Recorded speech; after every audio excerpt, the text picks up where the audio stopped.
Transducer.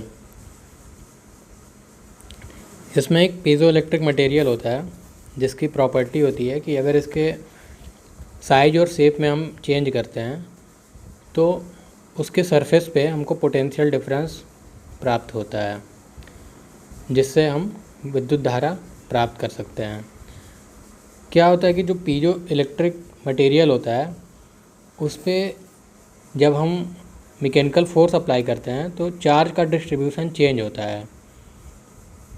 तो इससे एक सरफेस पे कंसंट्रेशन ऑफ चार्ज बढ़ जाता है और दूसरे सरफेस पे कंसंट्रेशन ऑफ चार्ज घट जाता है, जिससे हमको पोटेंशियल डिफरेंस मिलता है और उससे हम फिर विद्युत धारा प्राप्त कर सकते हैं। और इस प्रभाव को पीजो इलेक्ट्रिक इफेक्ट कहते हैं। यही आपका वर्किंग प्रिंसिपल होगा। देखिए फिगर में एक आयरन बार की तरह एक पीजो इलेक्ट्रिक मटेरियल दिख रहा है। इस पर हम मैकेनिकल फोर्स अप्लाई कर रहे हैं तो उससे क्या हो रहा है, जो कंसंट्रेशन ऑफ चार्ज है वो चेंज हो जा रहा है। एक सरफेस पे बढ़ता है, दूसरी सरफेस पे घट जाता है। तो हम इससे पोटेंशियल डिफरेंस मिलता है और इससे हम फिर करंट प्राप्त कर सकते हैं। अच्छा, इसका उल्टा भी पीजो इलेक्ट्रिक मटेरियल में संभव होता है। मतलब कि अगर पीजो इलेक्ट्रिक मटेरियल को हम पीजो इलेक्ट्रिक मटेरियल में हम विद्युत धारा प्रवाहित करें तो इसका शेप और साइज चेंज हो जाता है। तो जब मैकेनिकल फोर्स लगा के इस पर इसका साइज और शेप चेंज करेंगे तो विद्युत धारा हमको मिल जाएगी। और अगर विद्युत धारा इसमें प्रवाहित करते हैं पीजो इलेक्ट्रिक मटेरियल में तो इसका साइज और शेप भी चेंज होता है। तो दोनों चीज़ें इसमें संभव हैं। अब जो विद्युत धारा मिल रही है और विद्युत विभव उत्पन्न हो रहा है वो मैकेनिकल फोर्स पे डिपेंड करता है। मतलब जो मैकेनिकल स्ट्रेस अप्लाई हो रहा है किस एक्सटेंट तक अप्लाई हो रहा है उस पे डिपेंड करता है, उसके डायरेक्टली प्रोपोर्शनल होता है। और जो विद्युत विभव है वो मटेरियल की प्रॉपर्टी पे भी डिपेंड करता है। तो इसका एक डेरिवेशन देख लेते हैं कैसे ये दोनों कैसे मैकेनिकल स्ट्रेस विद्युत विभव को से संबंधित है और मटेरियल प्रॉपर्टी भी संबंधित है। देखिए यहाँ पे एक पीजो इलेक्ट्रिक मटेरियल है फिगर में, जो डॉट डॉट डॉट करके दिख रहा है। इसकी थिकनेस T है और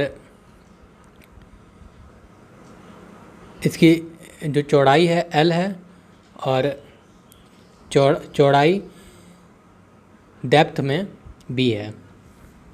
तो लंबाई, चौड़ाई और मोटाई L, B और T है।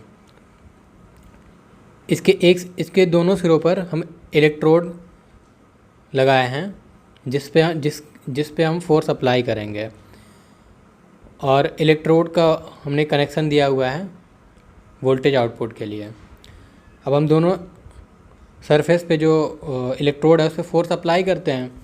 फोर्स अप्लाई करने से जो पीजो इलेक्ट्रिक मटेरियल है वो स्क्वीज़ करेगा, कंप्रेस होगा तो उसकी प्रभावी जो थिकनेस है वो डेल्टा T से घट जाएगी। अच्छा, यहाँ पे एक चीज़ और देखिए कि ये जब दो इलेक्ट्रोड हैं ये आपस में पीजो इलेक्ट्रिक मटेरियल से सेपरेटेड हैं तो एक कैपेसिटर फॉर्म कर रहे हैं ये, ठीक है। अब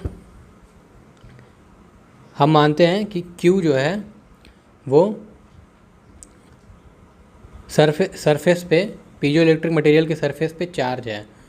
तो ये कितना होगा, ये होगा Q इंटू F, जहाँ पे F जो है वो मैकेनिकल फोर्स है जो अप्लाई हो रहा है और Q चार्ज सेंसिटिविटी है। ये एक मटेरियल की प्रॉपर्टी होती है।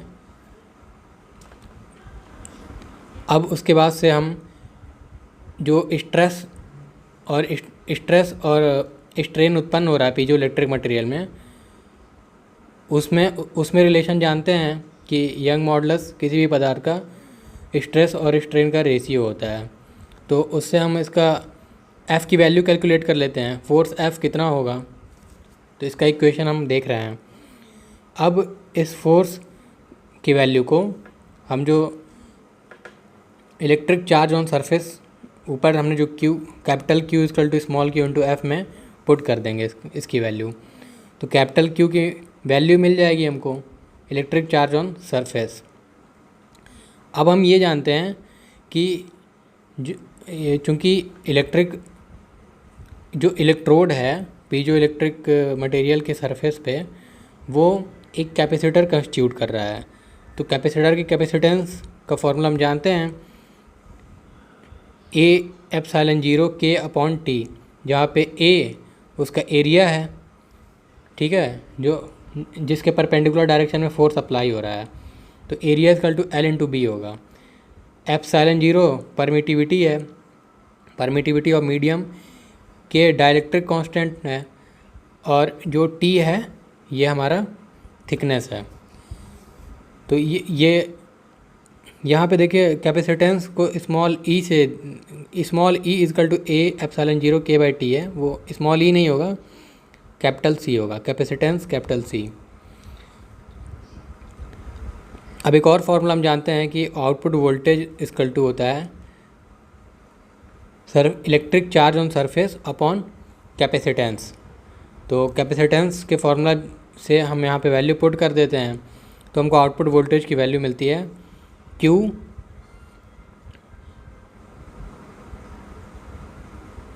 Young modulus delta T epsilon 0 K। अब यहाँ पे गामा की जो वैल्यू है वो हम पुट करेंगे स्ट्रेस अपॉन स्ट्रेन के टर्म में। तो ये हमने पहले डिराइव किया हुआ है कि F by A upon delta T by T। इसको हम ये V आउटपुट के इक्वेशन में पुट करते हैं, तो फाइनली हमको यहाँ पे V आउटपुट मिल जाता है। देखिए लास्ट वाला term Q upon epsilon 0 K into T into P। T यहाँ पे थिकनेस है, P अप्लाइड स्ट्रेस है। तो इस इक्वेशन से ये क्लियरली डिपिक्ट होता है कि जो आउटपुट वोल्टेज है वो मैकेनिकल स्ट्रेस जो अप्लाई हो रहा है उस पर डिपेंड करता है, और जो Q अपॉन एप्सिलॉन 0 K है ये मटेरियल पे डिपेंड करता है। तो आउटपुट वोल्टेज मटेरियल पे भी डिपेंड करेगा। अब इसके एप्लीकेशन देखिए, ये फोर्स, प्रेशर, मास, डिस्प्लेसमेंट, वेलोसिटी, एक्सीलरेशन आदि के मेजरमेंट में उपयोग किया जाता है। अच्छा, पीजो इलेक्ट्रिक ट्रांसड्यूसर प्राइमरी है कि सेकेंडरी है? देखिए प्राइमरी ट्रांसड्यूसर है, क्योंकि ये फिज़िकल चेंज को डायरेक्टली इलेक्ट्रिकल फॉर्म में चेंज कर रहा है, वोल्टेज के फॉर्म में चेंज कर रहा है। ये वाइडली आपके यूज़ होता है माइक्रोफोन में, स्पीकर्स में, ये वाइडली यूज़ होता है। अब इसके एडवांटेज और डिसएडवांटेज हैं, देख लीजिए।